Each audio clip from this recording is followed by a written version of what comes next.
Now, for fans, it's a once-in-a-lifetime opportunity. Over 1 million people entered a ballot to buy tickets to see a Led Zeppelin charity concert at the O2, reuniting the band after 19 years. But some of the lucky 18,000 ticket holders could be denied admission because of strict conditions attached to their sale. Sarah Harris has the story.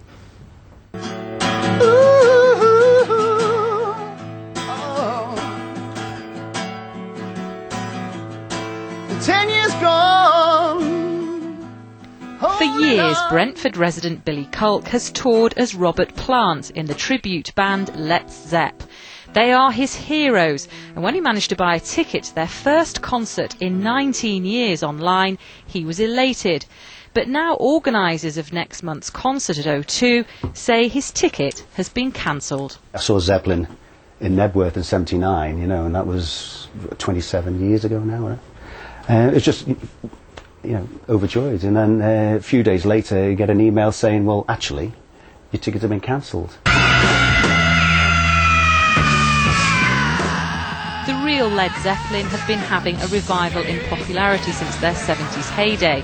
To buy a pair of the £125 tickets to the one-off charity concert, more than 1 million people entered a ballot to try to win a passcode, allowing them to buy the tickets.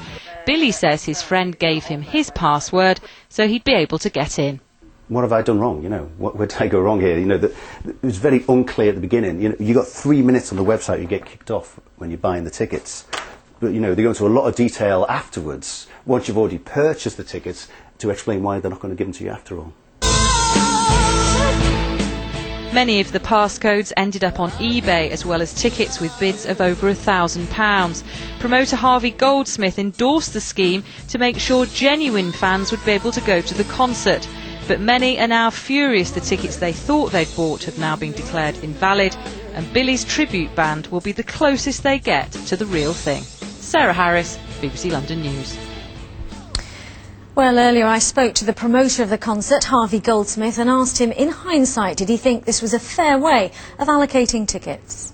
We try to find the fairest possible way to allow genuine fans to be able to get a ticket, which is why we created the ballot.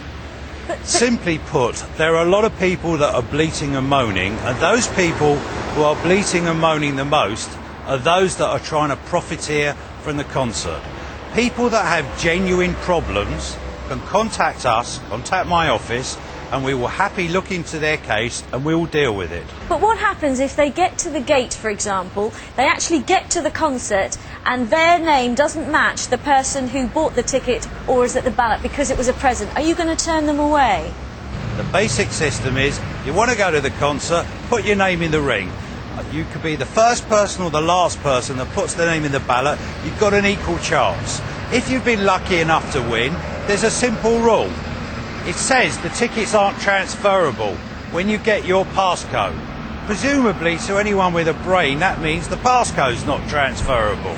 We're not interested in that bunch of gangs of people who are doing this professionally, who are trying to profiteer out of the business. We don't want them to come. And how do you respond, Harvey Goldsmith, to people who say, well, actually, this is just a free market, the supply and the demand? How we respond is very simple.